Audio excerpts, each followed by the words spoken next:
ciidanka ilaalada kacaanka ee Iran ayaa waray soo saareen ku sheegay inay iyagu yihiin cidda sida kama dambaysta u jaangoyn doonta xilliga uu dhammaan doono dagaalka dalkaas ka socda ee Mareykanka iyo Israa'iil bilowga asbuucii hore ku qaadeen Jamhuuriyadda Islaamiga ah. Hadalkan ayaa u muuqday jawaab ay ciidamada IRGC magacooda loo soo gaabiyo ugu jawaabeen madaxweynaha Mareykanka Donald Trump oo xalay muujiyay rajo ah in dagaalka Iran ka dhanka ah si dhaqso leh u soo gabagaboobi doono.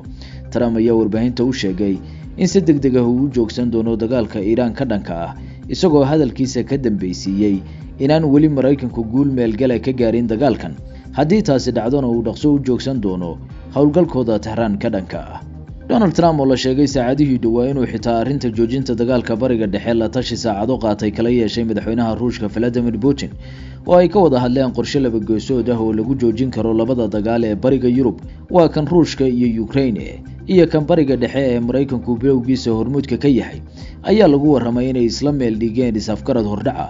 oo qadiyadahan quseeya inkastoo aan la qeexin goorta uu meelgal noqon doono natiijada wada hadalkoodu. Ilaalada kacaanka Iran oo bayaan ay soo saareen kaga jawaabay sheegashooyinka Trump ee quseeya goorta la rajayn karo inuu soo afjarmo gulufka maanta 11 maalmood jirsaday ku faafay guud ahaan bariga dhexe. Dhaqaalaha dunida goor horeba dharbaaxada daran gaarsiiyay suuqyada tamarta iyo shidaalka sida daran u cakiray ee galaaftay nolosha dad badan ayaa waxa ay sheegeen inay iyagu iska leeyihiin jaangoynta kama dambaysta ah ee goorta la soo afjarayo dagaalka. IRGC ayaa sheegay in inta weerarada ka imanaya Mareykanka iyo Israa'iil socdaan sidoo kalena iyaga laga hujuumayo fariisimaha Mareykanka ee bariga dhexe uu dagaalku sii socon doono. Bayaanka ilaalada kacaanka waxa lagu micneeyay inay Washington iyo Tel Aviv ka doonayaan qirasho guul darro iyo ka bixida dagaalka oo wada socda. Waxa ay doonayaan in ducahani gulufka joojiyaan iyagoo aan haysan doorasho aan ka ahayn joojintiisa taasoo ay doonayaan inay noqoto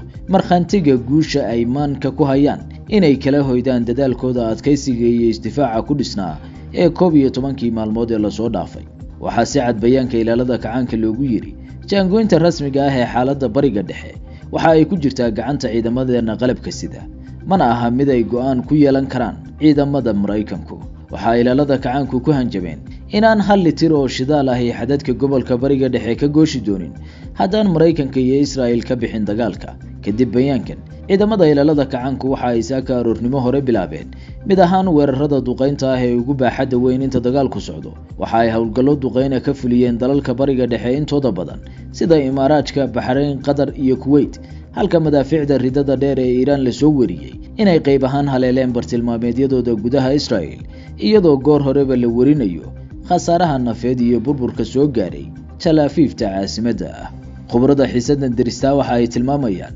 in Iran damaanad ahaan u haysato madaxa dalalka kale ee Carbeed iyo gacanka Hormuz taasoo macnaheedu yahay in dalalkan ay joogtada u duqeynayso iyo xirnaanta gacanka cakiray suuqyada shidaalka adduunka ee Hormuz yihiin xujooyinka gurgurtan ee ay doonayso Iran inay ku jaangoyso goorta joojinta dagaalka iyo natiijadu sida ay noqon doonto yacni sida guusha loo jaangoyn doono. Waana isla halkan barta uu ku salaysan yahay baaqa ciidanka ilaalada kacaanka ee dhahaya amniga gobolku waa isku xiran yahay haddaan xasilooni weyno ma jirto meel mandiqada ka mid ah oo xasili doonta si nabad u timaadona waa inaan inagu nabad helnaa kolka hore. Huwanta Mareykanka iyo Israa'iil waxay u muuqataa inay haatan wajahayaan xaqiiqada qaraare ah in inta Iran ku hubaysan tahay madaafiicdeeda ridada dheer aysan jirin guul dhaqsole oo dagaal looga gaari doono taasoo dhab u cakiraysa suurtagalnimo kasta oo uu ku sii socon karo dagaalkooda ka dhanka ah Iran.